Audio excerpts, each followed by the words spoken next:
a little bit of recruiting, and I've got some thoughts here, and we've talked recruiting in the past. We've kind of tried to go pretty big picture with recruiting at times, and we've not done a ton of recruiting updates lately. But I want to kind of get your thoughts on some of this, and then I'll kind of go over some really high level stuff, like a few updates here and there, and then kind of give some people some other options for some more recruiting news. But man, Richie, to me overall, I know you don't follow it as closely, but even as somebody who doesn't follow it as closely, I don't know if you're feeling it or not, but it just doesn't feel like there's as much recruiting juice right now. It is early. It is March. And I know a lot of people are going to comment, hey, man, it only matters what happens when you get to December. And I agree with that to an extent.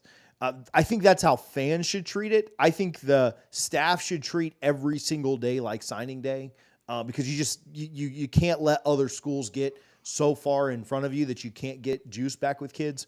So yeah, it doesn't matter for me and you what happens between now and then. And they do have some big visit weekends coming up. They've got Legacy Weekend coming up in the middle of the end of March, which is big, and they've got some big time visitors on campus. But it seems like a lot of the guys that they were trending for at one time in this class in 2025 have already kind of started to trend away. And again, there's a lot of time between now and then, but I really liked what Florida State did last year, where they really did kind of stockpile early, and then they had to play some defense, and they didn't play that defense super, super successfully. Obviously, Armando Blunt and KJ Bolden flipped away at the end. They weren't able to land any of the big targets that they were going after in the end either, and so you had a top 5 class for much of the cycle, almost all of the fall, and then that kind of fell down to just outside the top 10. Ultimately, that's kind of where I think this class in 2025 will end up as well. I think this class is probably going to end up around the top 10. Could they be 8 or 9? Absolutely. Could they be 11 or 12? Absolutely. I think that is probably the range they're looking at right now. And Richie, again, I know you don't follow it super, super closely, but even for somebody who is kind of a fringe recruiting follower, does it feel like there's a little bit less recruiting hype or excitement to you right now? Yeah, and like you said, TJ, I don't follow it extremely closely, but I'm on Twitter enough. Anyone listening who follows me knows that. But typically, I'll see the announcements, like if we're getting a big time visitor or if there's a commit. Obviously, I see that and immediately go look at the kid and see who was recruiting him and different things like that. But it's been awfully quiet.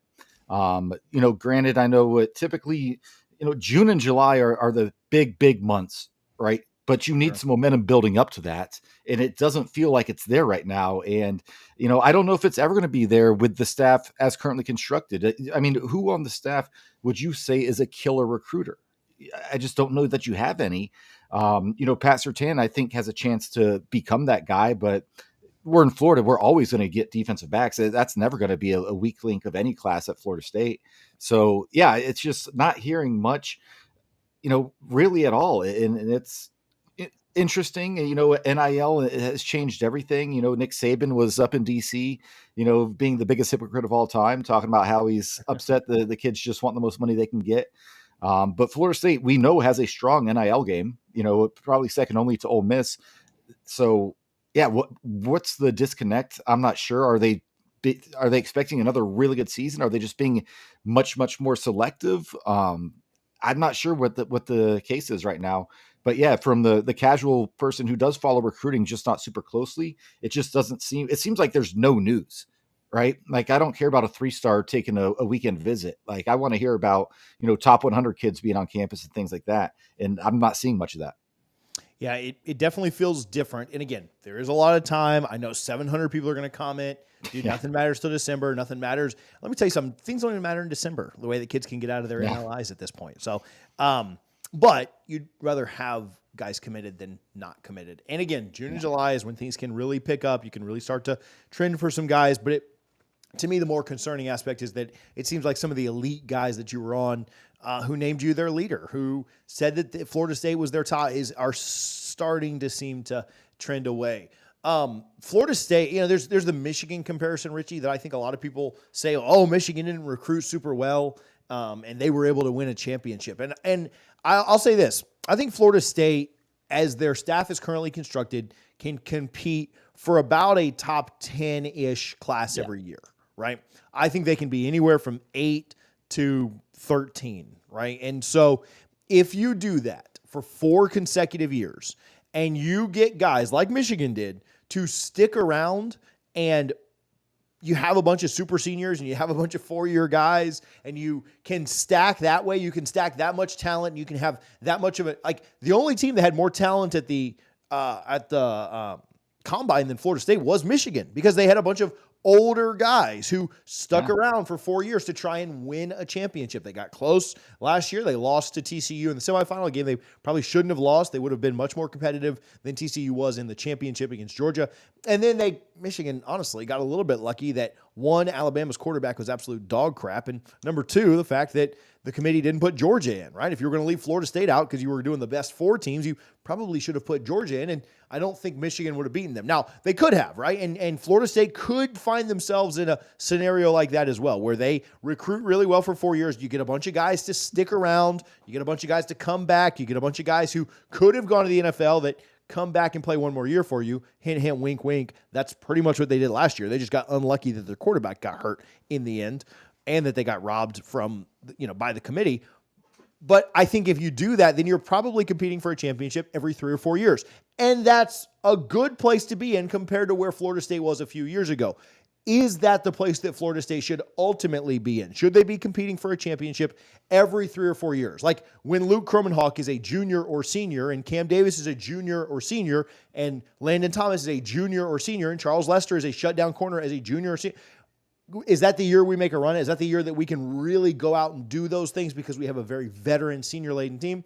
Maybe. Who knows? Like with the portal, you can certainly escalate it. But people talk about the Michigan route, Richie, and they say, oh, we'll just do what Michigan did. We'll recruit well. And if that's the expectation, if that's what you want to do, is you want to compete every 3 or 4 years, then that's fine. But Michigan is not going to compete for a championship this year. Like, Michigan is not repeating this year. In fact, I expect Michigan to have a few losses. I think they're going to lose 2 or 3 games this season. I think they lose to Texas. I think they lose to Ohio State. I think they could lose to Oregon. And then they got to stay clean outside of that. And so I think that the idea of, like, let's just do it like Michigan did, okay, that's fine. You might win every 4th year. You might compete for it every 4th year. But you're going to have a drop-off if you're not recruiting at that elite level. Georgia is going to compete for it again next year. Alabama is going to compete for it again next year. Ohio State, they lost 1 game, and it cost them a chance to compete for it, but they're going to be back in the playoff this year. Same thing with Oregon. So again, yeah, you could go the Michigan route. I don't necessarily know that that's the best way to go about it, because there's no sustainability there. You're building up for a championship every few years, and then you're going to have to rebuild up to that. Whereas the expectation at Florida State is to compete for championships every year, and I don't know that they're recruiting at a level that will allow them to do that. They're still recruiting at a good level. It's still improved. It's still around the top 10. You add in the portal, they're probably a 7 or 8 in the country, but recruiting 7th or 8th in the country isn't going to win you championships every year. Richie, that's my soapbox, and I'll let you kind of fill in some thoughts there as well. Yeah. We tell you guys all the time, make sure that you are supporting the Battle's End. I appreciate all that the Battle's End does. They've got some really good content that's been coming out. They've got some videos and interviews that come out every single week on YouTube. Also, almost daily, they have a new video dropping over on Instagram. So make sure you're following them on all of their social media platforms. That's Twitter, X, Instagram, Facebook, and YouTube as well. They do a phenomenal job. They had a funny video coming out a couple weeks ago with Kromenhoek and Cam Davis that was hilarious. You need to go check them out. And if you're not supporting yet, make sure that you sign up at thebattlesend.com.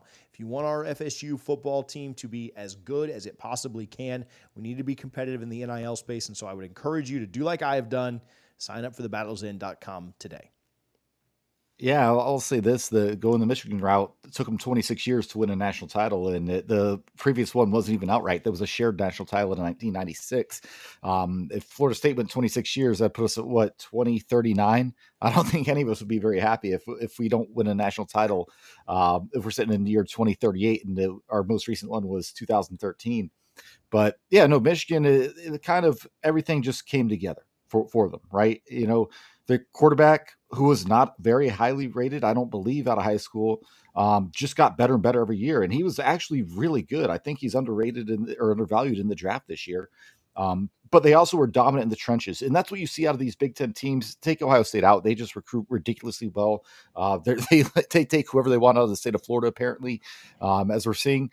But I mean, those Midwest schools like Wisconsin, if compare their stars on their offensive linemen to, another school that has, 4 and 5 stars across the offensive line, Wisconsin, Iowa, they're probably better. It's just local, and that part of the country is ridiculously undervalued in terms of recruiting when it comes to rankings because they just don't put resources there. So I think to your point, TJ, if you really want to compete for national titles, you have to be in Ohio State, Georgia. I'm going to remove Alabama from the conversation until I see it from DeBoer, but to where you're signing top 3 classes every year. How did Jimbo Fisher win a national title at Florida State? By signing a number 1 overall class, a number 3 overall class, a number 2 overall class, by signing number 1 players at their position from all over the country. Ronald Darby from Maryland, Eddie Goldman from the DMV area. Those are the type of players that it takes to truly have a special team. Jameis Winston, number 1 quarterback from Alabama. Jimbo was a elite recruiter, and he had an elite staff recruiting, and that's how it was done. So, yeah, listen, with the expansion of the playoffs, recruiting in the top 10, you can expect to make the playoff every year. And maybe you get hot, win 1 or 2 games, and you find yourself competing for a national title. It does become easier to win a national title for the teams that are recruiting in the 10 range. I think it's harder for the teams that are recruiting in that top 3 range now because, otherwise they just have to get 1 playoff game, or before that, just in the BCS. So I do think college football, everyone's getting upset about it. We disagreed a little bit. I'm fine. I say expand the playoff, get rid of conference championship games, shorten the regular season. I'm good with that.